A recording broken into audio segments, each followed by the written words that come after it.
Fungal plague has been spreading worldwide for almost half a century, and recently it penetrated the Panama Canal and has already reached BCI. To prevent the spread of disease on Barro Colorado Island, research into the conservation of frogs is carrying on across the water on the Panama mainland. For local-born herpetologist Angie Estrada, the chytrid plague is a grave concern. She's been fascinated by frogs ever since she was a small child catching tadpoles in the forest streams near here. Now she's part of a large team of scientists racing to save frogs from extinction. You can only compare these massive extinctions of frogs with the extinctions of dinosaurs. And if you think it that way, it's kind of scary to be in a world where you can actually lose a whole taxa, a whole group of animals. Frogs first appeared on our planet 250 million years ago, long before the age of the dinosaurs. Since then, they've evolved into over 6,000 different types. A staggering 300 of those can be found here in Panama. You can find them everywhere, actually, from the canopy all the way down to the forest floor. Even inland, you can find terrestrial frogs too. This is a red-eyed tree frog. They live all the way on the top of the canopy.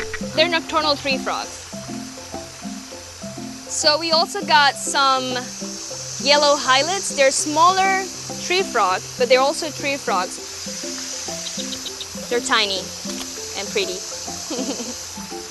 Like so many other animals, the secret to success for rainforest frogs is specialization. Feeding on different things in different ways or living in slightly different places. And they've changed the way they look to fit their way of life. So tree frogs look like trees, and leaf frogs, well, they look like dead leaves. This is a leaf frog, and you find them in the forest floor. They're really good at camouflaging because they look like a dry leaf in the forest floor.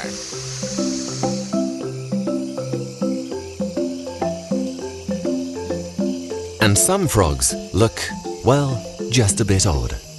This is Dendrobates, the poison dart frog, famed for lubricating the tips of Amazonian hunters' arrows, and it is indeed poisonous. The frog gets its deadly skin from toxins in the ants it eats. The ants get that toxin from the plants they eat. So much for the plant's defenses.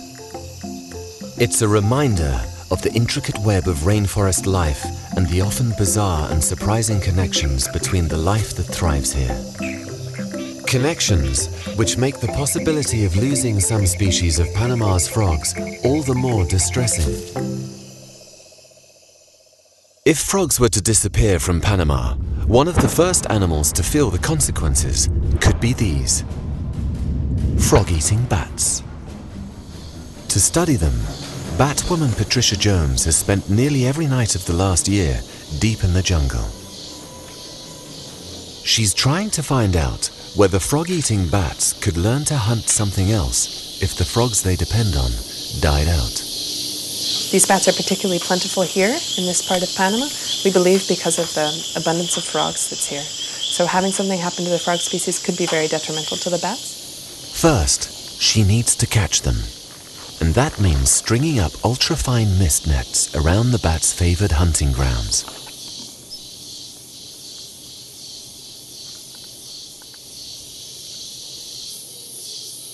Then Patricia lures the bats in with recordings of the mating calls of their favorite prey.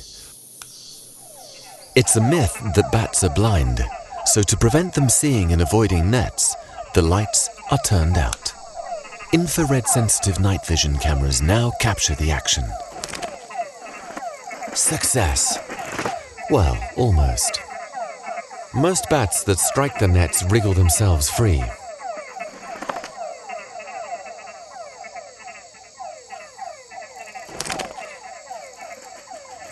With the great variety of bats on Barro Colorado Island,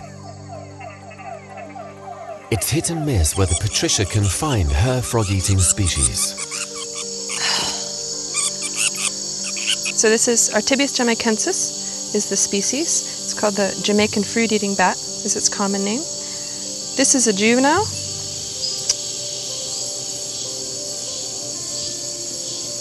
It's about the full size that they are.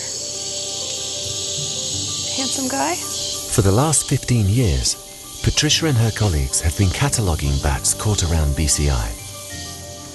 They've discovered that there are at least 76 distinct species here, 10 times more than were previously thought. This is more typical of what they look like.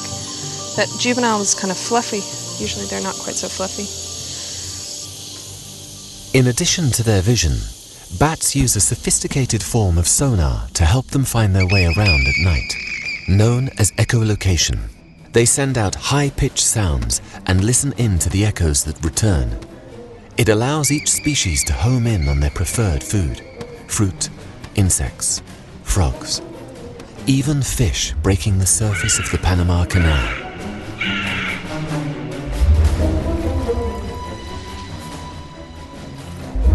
The fact that so many different species of bats feed on so many different things makes them top players in the rainforest.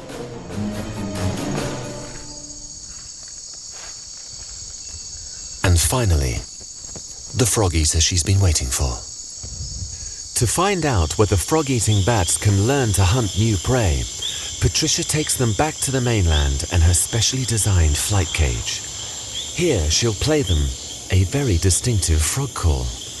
What I first do when I have a newly captive bat is I just play frog calls from them from the speaker, the frog species that they hunt normally in the wild. And I put fish food rewards on the speaker. And the bats quite quickly will learn to fly to the speaker for that tunga frog call and grab a piece of fish and fly off with it and eat it. The frogs that Patricia's bats like to feed on are known as tungara frogs. The way they advertise for a mate has a dramatic impact on the bat's hunting success, because tungara frogs make more than one type of call. Tungara frogs, they can make simple calls, which is just a tung sound, and then they can make complex calls, which is a tungara sound. They're called tungara frogs, it's onomatopoeia for the way that their calls sound.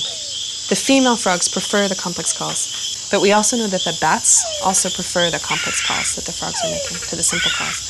So it puts the male frog in a pretty tough position because he wants to make more complex calls because he has a better chance of getting a mate, but if he makes more complex calls, he's also more likely to get eaten. So these bats are highly attuned to listen out for the mating calls of their frog prey. The question is, what will happen if the tungara frog becomes extinct? Can bats learn to hunt new prey? To find out, Patricia tests them with a brand new sound, one that bats have never heard before in the wild. Ringtones from cell phones. Will the bat pick up?